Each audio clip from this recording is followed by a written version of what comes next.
हज़रत अली रज़ी अल्लाह ताला अन्हु की वफ़ात के बाद में आपको गुस्ल किसने दिया था? आपकी नमाज जनाजा किसने पढ़ी थी? और आपको मदफून कहाँ किया गया था? और आपने मरने से चंद मिनट पहले अपने शहजादों को वसीयत क्या की थी? दोस्तों, अगर आप जानना चाहते हैं ये सब तो लास्ट तक बने रहें इस वीडियो में, जो कि इंशाअल्लाह आपको पसंद आएगा।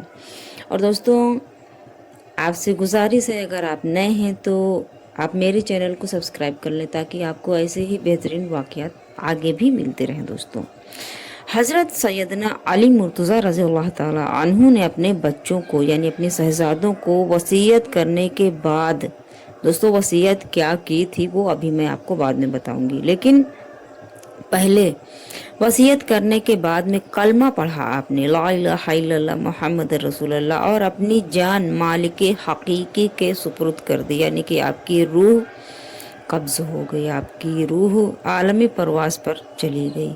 आपने 21 रमज़ानुल मुबारक 1300 हिजरी को इस जहान फ़ानी से कूच फरमाया था, यानी कि आपकी वफ़ात 21 रमज़ानुल मुबारक को हुई थी। दोस्तों, हज़रत सैयदना अली मुर्तज़ा रज़ी अल्लाह ताला अन्हु को हज़रत यानी कि वफ़ात के बाद में हज़रत अली के जनाजे को हज़रत सैयदना इमाम हसन, हज़रत सैयदना इमाम हुसैन और हज़रत सैयदना अब्दुल्लाह बिन जाफ़र रज़ी अल्लाह ताला अन्हुम ने आपके जनाजे को गुस्ल दिया था।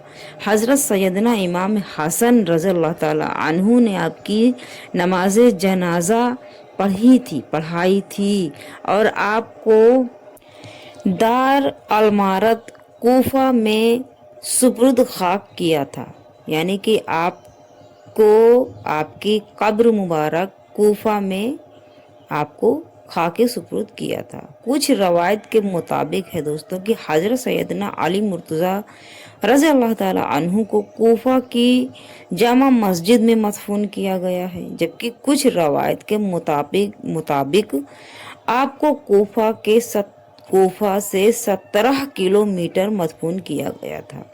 और इसमें हकीकी बात क्या है, यानी कि इसमें सच्चाई क्या है, ये मुझे अभी नहीं पता है। बाकी आपने अपने शहजादों को क्या वसीयत की थी? हज़रत सैयदना इमाम हुसैन ने जब वालिद बुजुर्गवार को हज़रत सैयदना अली मुर्तज़ा रज़ी अल्लाह ताला अन्हु की ज़ख्मी हालत में देखा तो रो पड़े। आपने पूछा, ऐ हसन तू क्यों रोता है? यानी कि हज़रत अली ने पूछा कि ऐ हसन तू क्यों रोता है? हज़रत सैयदना इमाम हसन रज़ी अल्लाह ताला अन्हु ने अर्ज़ किया, वालिद बुजुर्गवार, मैं इस बात पर क्यों न रोऊं कि आप दुनिया के आखिरी दिन और आखिरत के पहले दिन में हैं। आपने फरमाया, मेरे प्यारे बेटे, यानी कि दोस्तों, जब हज़रत इमाम हसन रज़ी अल्लाह ताला अन्हु ने हज़रत अली को ज़ख्मी देखा और उनको पता चल गया था कि आप अब नहीं बचेंगे, तो आप रो रहे थे। और आपने फरमाया, हज़रत अली ने फरमाया कि ऐ मेरे प्यारे बेटे, मेरी जान, मेरी 4 बातों को याद रखना हमेशा, ये तुम्हें कभी नुकसान ना पहुंचाएंगे। अव्वल, तमाम दौलत से बड़ी दौलत अक्ल की दौलत होती है। दूसरी, सबसे बड़ी मोहताजी हिमाकत की होती है। सौम, यानी कि तीसरी, सबसे ज्यादा हस्त खुद दीनी है। और चार बातें, चौथी बात यह है कि सबसे बेहतर चीज़ अखलाक हुस्न है। 4 बातें मज़ीद यही हैं कि खुद को अहमक की दोस्ती से बचाना, क्योंकि वो तेरे साथ नफ़ा का इरादा करेगा और नुकसान पहुंचाएगा।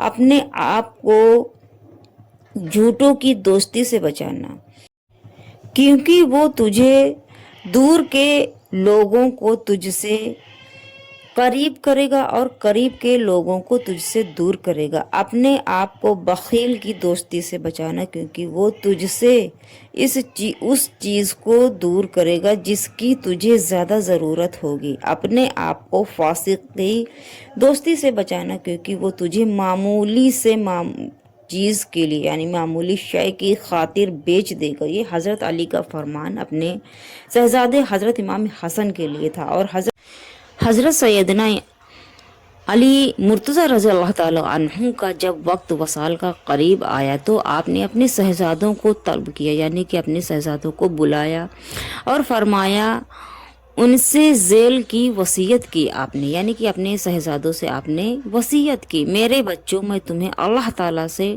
ڈرنے کی نصیحت کرتا ہوں، میرے بعد تم دنیا کی محبت میں مبتلا نہ ہو جانا، کسی دنیاوی شے کے حصول میں ناکامی پر افسوس نہ کرنا، یعنی کہ دنیا میں اگر تم لوگ ناکامیاب ہو جاؤ تو افسوس نہیں کرنا کسی بات پر، حق بات کہنا اور حق کا ساتھ دینا، مظلوموں کی امداد کرنا، یتیموں کے ساتھ حسین سلوک سے پیش آنا، ظالم کی حمایت نہ کرنا، یعنی کہ جو کسی کے اوپر ظلم کرے اس کی حمایت کبھی نہیں کرنا، بے کسوں کو سہارا دینا، قرآن مجید سے ہدایت لیتے رہنا، یعنی کہ ہمیشہ قرآن مجید سے ہدایت لیتے رہنا، اور اللہ تعالیٰ کے احکام کی روشنی میں ملامت کرنے والے کی ملامت کرنے سے کبھی نہیں ڈرنا، یعنی کہ جو اللہ کو جھٹلایا، اللہ کی بے عزتی کرے احکام کی روشنی میں دنیا کے سامنے، تو اس کی ملامت کرنے سے، اس کی بے عزتی کرنے سے تم کبھی بھی نہیں ڈرنا۔ یہ حضرت علی کا فرمان اپنے شہزادوں کے لیے تھا۔ پھر حضرت سیدنا علی مرتضیٰ رضی اللہ تعالیٰ عنہ نے حضرت سیدنا امام حسن اور سیدنا امام حسین رضی اللہ تعالیٰ عنہ کو وصیت کرتے ہوئے فرمایا، اپنے بھائی محمد صلی اللہ تعالیٰ علیہ وسلم کے ساتھ حسین سلوک سے پیش آنا اور اس کے ساتھ عفو و درگزر سے کام لینا۔ یہ تھی دوستو حضرت علی سیدنا مرتضیٰ رضی اللہ تعالیٰ عنہ کی وصیت اپنے شہزادوں کے لیے۔